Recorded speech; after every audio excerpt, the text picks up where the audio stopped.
मेरी महबूबा जेल में है, मैं भी जेल में रहूँगा। वाह, क्या नाम है भाई? मुराद अली मुस्लिम। मुराद अली। कितने मुल्कों में घूम चुके हो अब तक? 3। कौन कौन से? Saudi Arabia, मस्कत, Oman, Bahrain. काम के सिलसिले में? Yes। कितना अर्सा मुल्क से बाहर रहे हो? मैं तकरीबन 7 साल बाहर मुकरना हूँ। 7 साल मुल्क से बाहर रहे हो, यानी कि तुम्हें इंटरनेशनल लॉज का भी बहुत अच्छे तरीके से पता है। हाँ जी। ठीक है। बाहर के मुल्क में भी कभी वायलेशन की थी?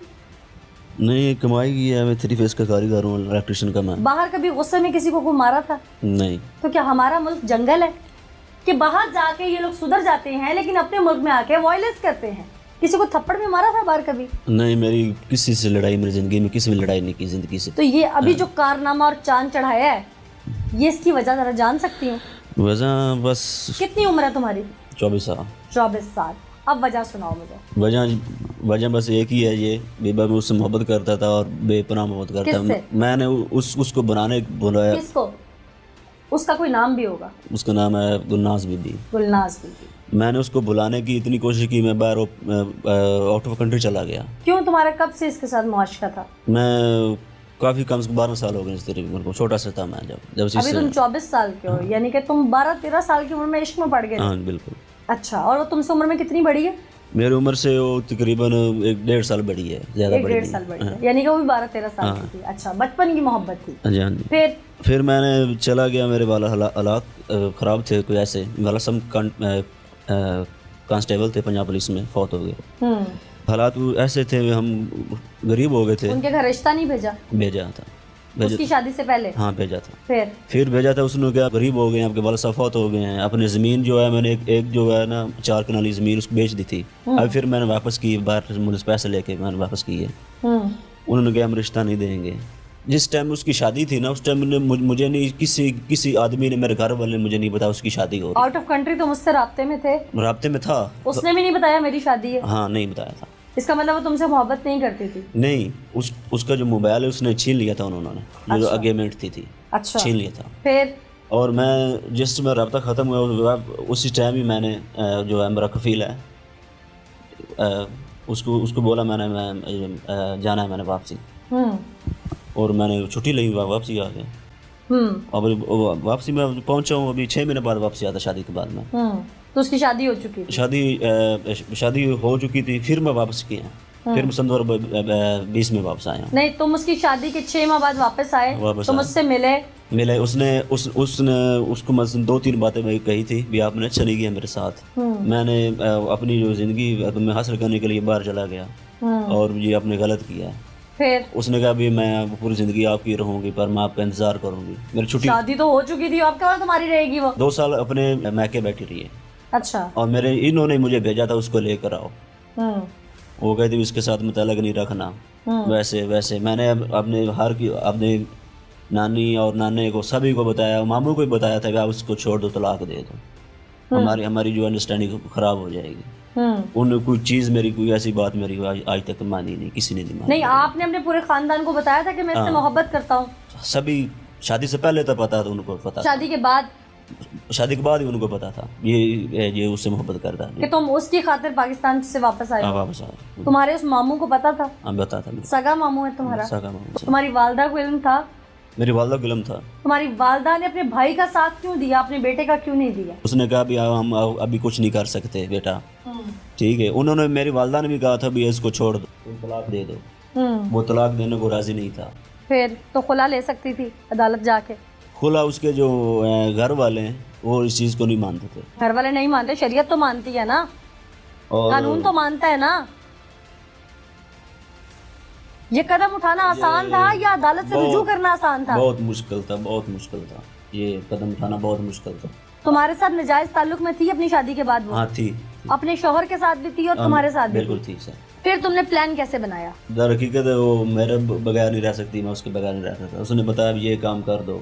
मैंने इसको काफ़ी सर्च किया, काफ़ी मैंने किया, मुश्किल है, मैं डरता था वो ना जाए, ये ना जाए। उसने कहा कुछ नहीं होगा, अल्लाह का रहम करेगा, ठीक है। बस मैंने इसको हायर किया साथ में। पैसे दिए? हाँ।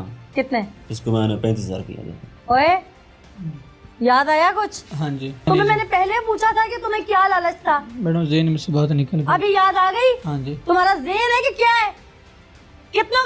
किया था इसने तुम्हें? 35,000 का। उस 35,000 रुपए के पीछे तुमने जमीर बेच दिया अपना।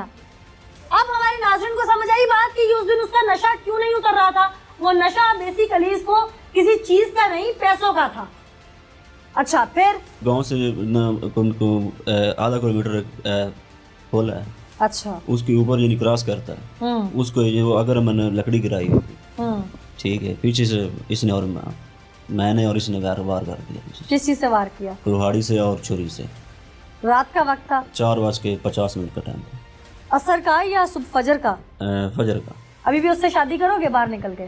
शादी करूंगा अगर उसने मुझसे शादी की तो। क्यों वो नहीं करेगी? अगर नहीं करेगी तो फिर मैं कैसे करूंगा? क्यों तुमसे कत्ल करवाना था सिर्फ? हो सकता है उसने अपने शौहर को जो है मामूस को कत्ल मेरे हाथ से करवा दिया। हाँ। कल मुझसे मुझे और किसी से मुझे कत्ल करवा दे। वाह, बड़ी जल्दी अकल काम की है। तो ये मारने से पहले अकल काम कर जाती तो तुम्हारा मामू जिंदा होता, तुम्हारी माँ आज तुम्हारे ननिहाल में रुसवा ना होती। बिल्कुल, ये असल जो मेरे दिल की बात है, मैंने जो आपको बताई है। आप शादी नहीं करोगे उससे? नहीं करूँगा, बहुत मुश्किल, नहीं करूँगा। क्या चाहते हो आप? मेरी महबूबा जेल में है, मैं भी जेल में रहूँगा। वाह, महबूबा के पीछे जेल में रहोगे, बाहर निकलेगी, शादी नहीं करोगे हैं? मेरी वालदा है वो परेशान है, उसने वो जो है मैसेज दिया है, अभी परेशान ना हो तुम, सुलह हो जाएगी। अच्छा, तुम्हें सुलह की उम्मीद है? मुझे लगा इतना बड़ा काम करने के बाद ज़मीर तुम्हें सजा की तरफ लेके जा रहा होगा। मिलनी चाहिए, ये हकीकत बात है। उसके लिए तड़प नहीं आती? बहुत ज्यादा आती है। कैसी तड़प है ये? कैसी तड़प है कि तुम्हें या वो रिश्ता भूल गया, वो मोहब्बत भूल गई? ननिहाल के साथ क्लोज थे ना बहुत ज्यादा? बिल्कुल बिल्कुल। बाप के बाद ननिहाल ने बड़ा साथ दिया होगा, तुम्हारी वालदा के सर पे भी छांव बने होंगे तुम्हारे बाहर जाने के बाद। बिल्कुल बिल्कुल। यही मामू तुम्हारी माँ के सर पे छांव बनता रहा होगा। बिल्कुल। आज किस मुंह से सुलह करके बाहर निकल के उसकी कब्र पे जाओगे? नहीं, मुश्किल है बहुत। चला जाऊंगा, पाकिस्तान छोड़ दूंगा हमेशा के लिए। पाकिस्तान तो तब छोड़ोगे जब तुम्हें कानून छोड़ेगा। और तुम्हें बता दूं कि हर मर्डर केस में थर्ड पार्टी स्टेट होती है। ये पुलिस डिपार्टमेंट चाहे, ये स्टेट चाहे, तुम्हारे मुद्दई तुम्हें जिस तरह मर्जी से माफ कर ले, स्टेट इसकी हक ले सकती है मुद्दईयत का। बिल्कुल ले सकती है। इल्म है इस बात का कि अगर कानून के शिकंजे में फंस गए तो निकलना नामुमकिन है यहाँ से। जो भी है मुझसे गलती हो गई है, उसकी मुझे जो है आपसे इल्तिजा है और माफी मांगता हूँ। मैंने बहुत और अपने जैसे लड़कों को क्या मैसेज दोगे? अपने जो रिश्तों के साथ खिलवाड़ करते हैं उनके साथ ये एक बात ज़रूर करूँगा, किसी की ज़िंदगी के साथ जो किसी का घर बर्बाद करता है वो कभी चैन से नहीं बैठ सकता। ये गल और बात हकीकत है, किसी को बर्बाद नहीं करना चाहिए, ये गलत बात है। ये बहुत बड़ी बात है। और मोहब्बत जो बहुत लोग कहते हैं ना, आज के दौर में मोहब्बत करते हैं हम, हमने वो कर दिया, हमने ये कर दिया, सभी कुछ झूठ है, बिल्कुल झूठ है। आजकल की मोहब्बत कोई मोहब्बत नहीं है। बहुत जल्दी आंखें खुल गई हैं, कत्ल करने से पहले काश खुल जाती। यही मैसेज मैं अपनी यूथ को, अपनी नौजवान नस्ल आवाम को देना चाहती हूँ कि ये मोहब्बत, ये वक्ती तौर पर एक दिमाग पे तारी हुआ एक ऐसा तासुर है, एक ऐसा असर है, एक ऐसा वो वक्त है, या एक ऐसी वेव है दिमाग के अंदर आई हुई जो वक्त के साथ ख़त्म हो जाती है। इसकी खातिर खुदारा अपने प्यारों को ना गवाइए, अपनी ज़िंदगी से हाथ मत धोइए, किसी की ज़िंदगी मत उजाड़िए, किसी की ज़िंदगी का चिराग गुल मत कीजिए। क्योंकि जो आप गुस्से में, जज्बात में, इमोशंस की लहर में बह के जो कदम उठाते हैं वो सारी ज़िंदगी दाग की सूरत में आपको भुगतना पड़ता है।